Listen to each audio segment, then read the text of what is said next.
Bonjour, this is the second video for learning how to solve second degree equations or quadratic equations.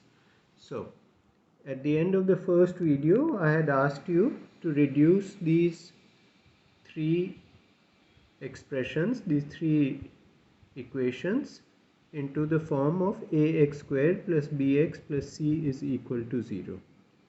And the answers are, so the first one was this one, 24x square is equal to 6x square plus 3x into 12 plus x. It comes to 15x square minus 36x is equal to 0, where a is equal to 15, b is equal to minus 36 and c is equal to 0. There is no c here, there is no term, no third term here, so that c is equal to 0. Now, can we solve this without any effort? Yes, because this we can factorize by inspection. How can we factorize it? Well, we see x is common to both the terms, so we put x outside and we get x into 15x minus 36. Okay. Now, for what are the solutions of x that will give 0 here? Now, if the first solution is obvious. Therefore, this is a therefore sign. Therefore, either x is equal to 0, because if x is equal to 0, then this whole thing is equal to 0. Or 15x minus 36 is equal to 0. That's what I have there. 15x minus 36 is equal to 0, which means 15x is equal to 36. X is equal to 36 over 15. When I simplify that, I get 12 over 5. Okay, so this first one, just so happens we can solve it, we can factorize by inspection. Just by looking at it, we can factorize it. The second one simplifies to this, 25x square plus 216x minus 27 is equal to 0. So in this case, a is equal to 25, b is equal to 216, c is equal to minus 27. This cannot be factorized by inspection, at least not by me. I mean, I don't know, if somebody looks at it and can see how to factorize it, well and good, but I don't think it can be factorized by inspection. The third one was more interesting because it simplifies to 63x minus 513 is equal to 0. In this case, a is equal to 0 because there is no x square term, b is equal to 63 and c is equal to 513. So this means this is an equation which is not a quadratic equation, it is not a second degree equation, it is a first degree equation, and this is very easy to solve. So since a is equal to 0, this is not a second degree equation, it is a first degree equation and can be solved easily. Because if you have 63x minus 513 is equal to 0, you can say 63x is equal to 513. You know, we move 513 this side, the sign changes. When I say we move, I mean I'm adding 513 to both sides. And then of course you divide by 63 both sides, you'll get x is equal to 513 over 63, which if we simplify, you'll get 57 over 7.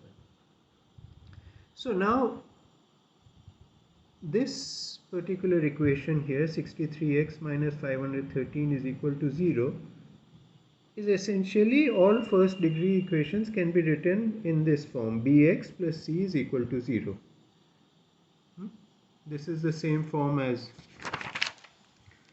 this, where a is equal to 0. So if a is equal to 0, I put my finger on that term and you have bx plus c is equal to 0. So all first degree equations can be written as bx plus c is equal to 0. In this case, b is 63 and c is minus 513. Okay, so if we have bx plus c is equal to 0, we have x is equal to minus c over b. So whenever you have this, the answer is always x is equal to minus c over b. In this case, it would have been minus minus 513 over 63, which would have given us 5 plus 513 over 63, which would have simplified to 57 over 7. Okay, so this is an example of what in French is called calcul littéral. That means we are doing calculations with not with actual numbers such as here, but with letters that represent numbers. Okay, so if you take a simple first degree equation in this form, you always know that the solution is going to be this, and you have to just plug in the values of B and C and you will get the answer. Of course, in this case it's not worth doing because it's extremely simple to solve it numerically directly. But this is what we are going to try to do with the second degree equation. We want to find out, let us do the same for a second degree equation. We should be able to get x as a function of ABC. That means this equation we should be able to rewrite it in a way that x is on the left and combinations of A, B, C are on the right. So then you just plug in the values for A, B and C into whatever is on the right and you should get x. So this is in a way saying x is a function of A, B and C. Here x is a function of C and B. There is no A in this particular case. So we'll do that. So the rest of the video I will explain how to do this. This is quite interesting and quite ingenious even. And it is completely calcul littéral because we are not using any numbers. We'll be using A, B and C. Okay, so but before we start, we have to remember one of the remarkable identities. So if I have x plus m whole squared, whole I mean when I say brackets, so everything squared, then you get x squared plus 2xm plus m squared. Now you remember this, we did a plus b squared, it is a squared plus 2ab plus b squared. Here I am using x plus x and m. Okay, remember this. We will refer to this in a little while to help solve the quadratic equation, the second degree equation. Okay, so let us start. So this is our equation, ax squared plus bx plus c is equal to 0. Now we are going to solve this. We're going to have x on the left side and only a, b and c on the right side, nothing else. So let's go through the steps. The first thing I do is I divide everything by a. So if I divide by a, this will become x squared, correct? Ax squared divided by a is x squared. Bx divided by a, so I will write it b over a divided into x plus c over a is equal to 0 over a. 0 over a is the same as 0. 0 divided by anything is 0, except 0 divided by 0, but that is an extreme case. We are not dividing by 0. So remember, here we are dividing by a. What if a was 0? You can't divide by 0. So the thing is, this only works if a is not 0. Now if a was 0, then again I can put my finger on this, that goes away, and this becomes this equation, simple equation, first degree equation, which can be solved. So this only works if it is a quadratic equation, if it is a second degree equation. And a second degree equation by definition means that a is not 0. There has to be an x squared term. It might be 1. It could be x squared alone. It could be 0.0001 x squared. Still not 0. A small number. Anyway, so we divide here every single term by a, and this is what we get. Dividing by a, not 0. I just written there, not 0. Okay, so now when we have this, what do we do next? What we do next is that we take this c over a and we move it to the other side. So it becomes minus c over a.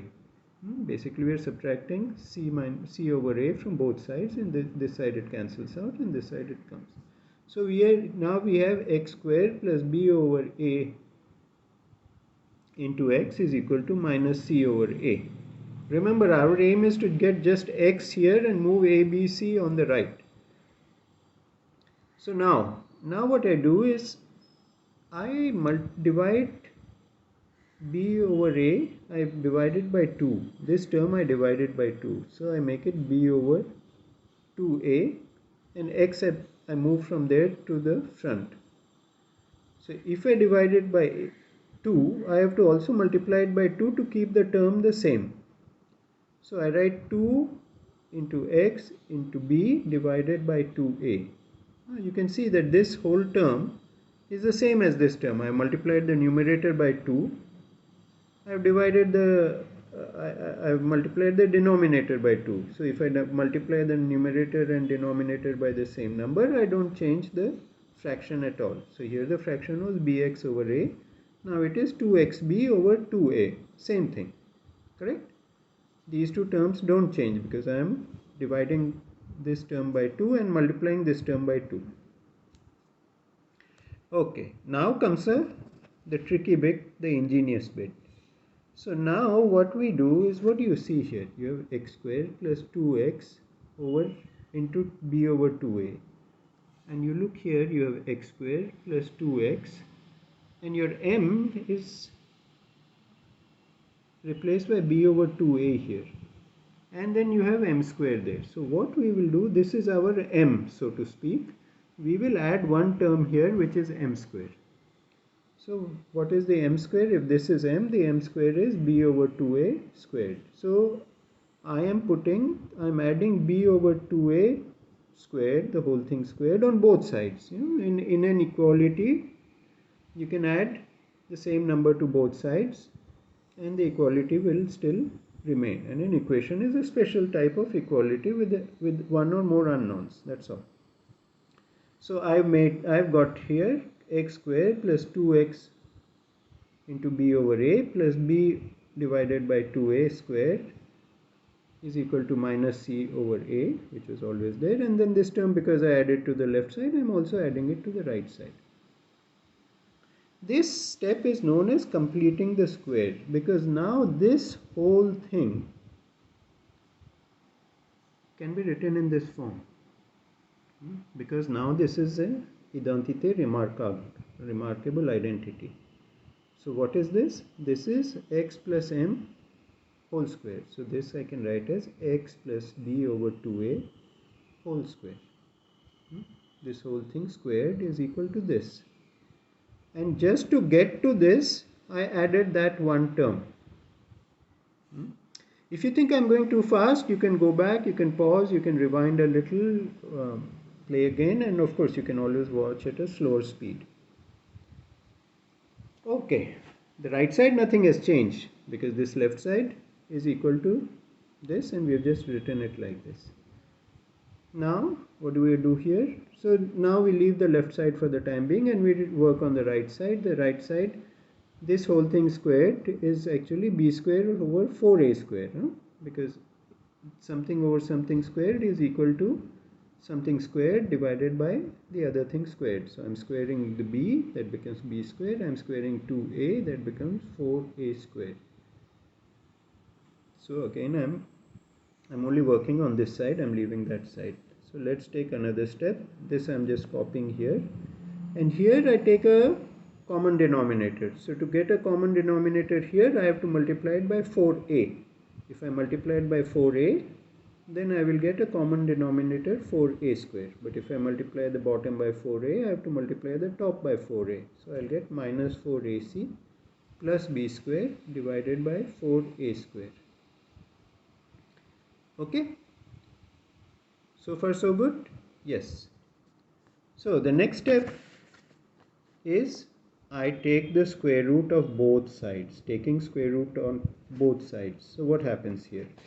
So what happens here is that if I take the square root of x plus b over 2a squared, if I take the square root of this, it just means removing the square.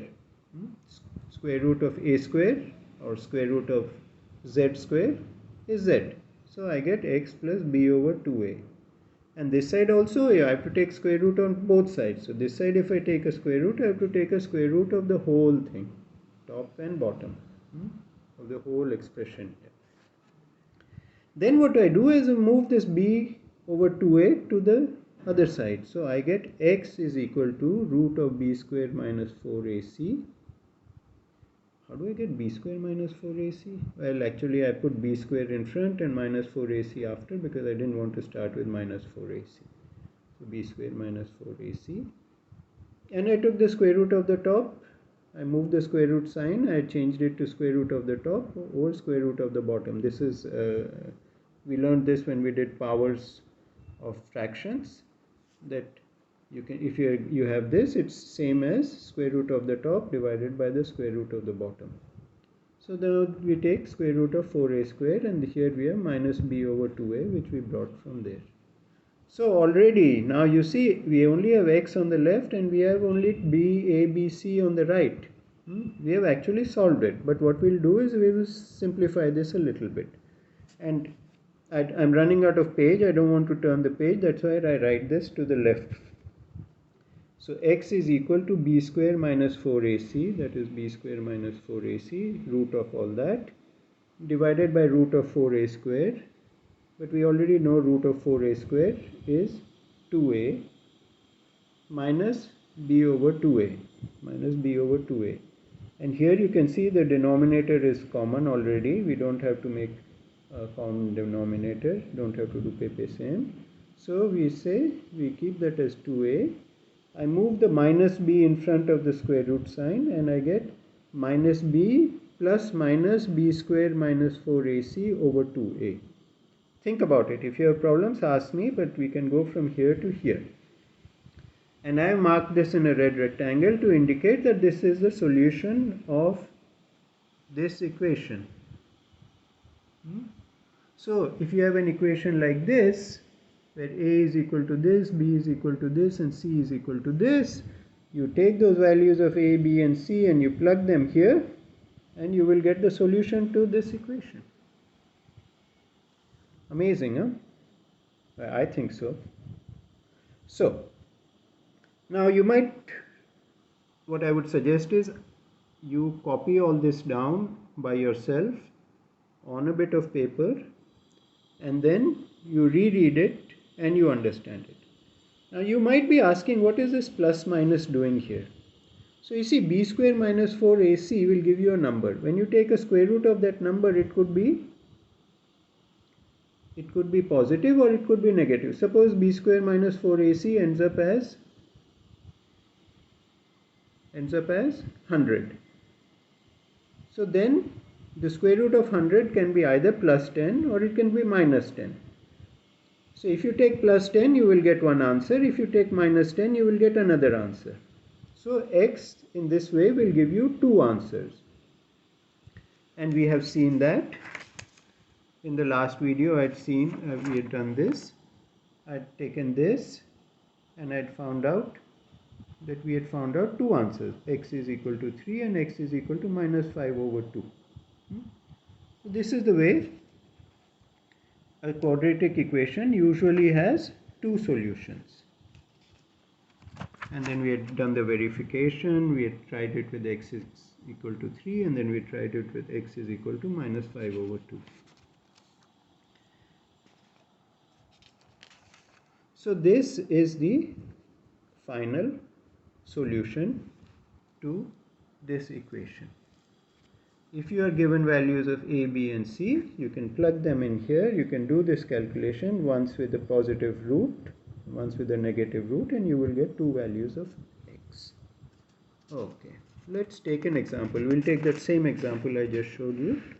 So here I summarize. So for all equations ax square plus bx plus c is equal to 0, where a is not equal to 0, x is equal to minus b plus minus root of b square minus 4ac divided by 2a. And this is called the quadratic. I should extend this and draw a little there. This is known as a quadratic formula. It's very useful. You don't have to go through this again. You just have to remember this or note it, or you can look it up on the internet. You'll find it hundreds of places. And you can just plug in the values and you'll solve it. So let's take that example that I just showed you from the previous video. 2x square minus x minus 15 is equal to 0. So we cannot factorize by inspection, so we will use a quadratic formula. So here a is equal to 2, b is equal to -1, c is equal to -15. So let's start. X is equal to minus b plus minus root of b square minus 4ac over 2a. So now I will replace the numbers. So b is -1. So you get -1 plus minus b square. B square is -1 square minus into 4 into a we see is 2 into c we see is -15. So we write -4 into 2 into -15 divided by 2a. A is 2, so we get 2 over 2 into 2 here. So -1 becomes +1, -1 square is 1, 4 into 2 8, 8 into 15 120, 2 minus signs, it becomes plus, so we get 1 plus 120 divided by 4. So this becomes 1 plus minus root of 121 divided by 4, which is root of 121 is plus or minus 11. So we get 1 plus minus 11 divided by 4. So the first solution, we take the positive square root.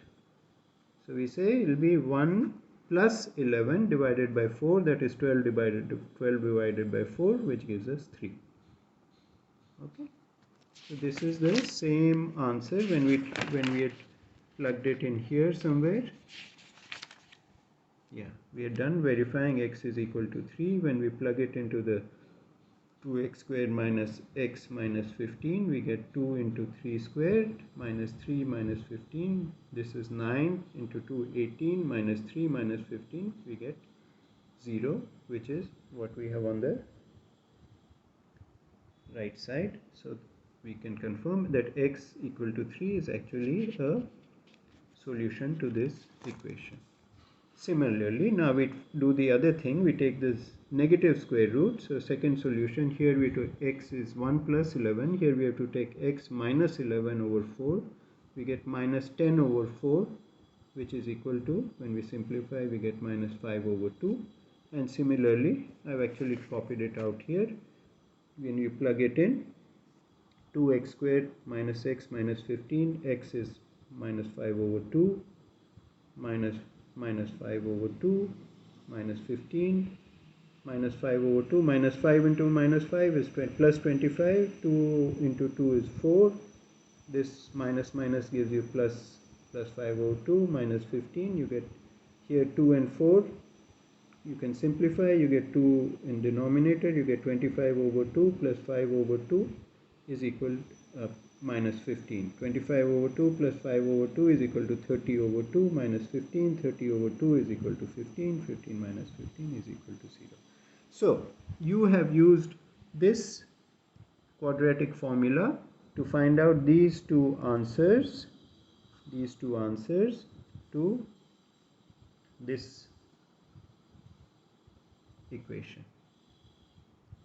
Okay. So it's like a magic formula. You plug in the numbers, you get it. It's a bit like the formula I taught you earlier, that if you know the three sides of a triangle, you can find out the angles. It's called the cos formula. One of you even wrote that, made him feel very powerful learning that. So now just the in video problem.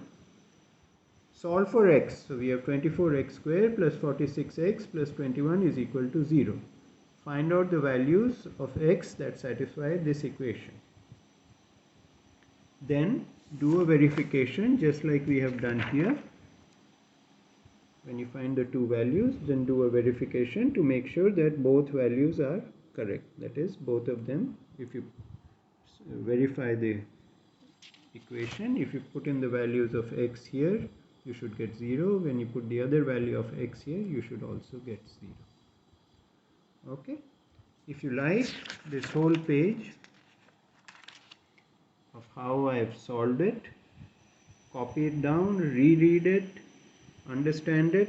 I think you should copy it down for yourself, because as you copy it down, you will be able to follow what you are doing rather than just letting your mind drift away while I'm talking.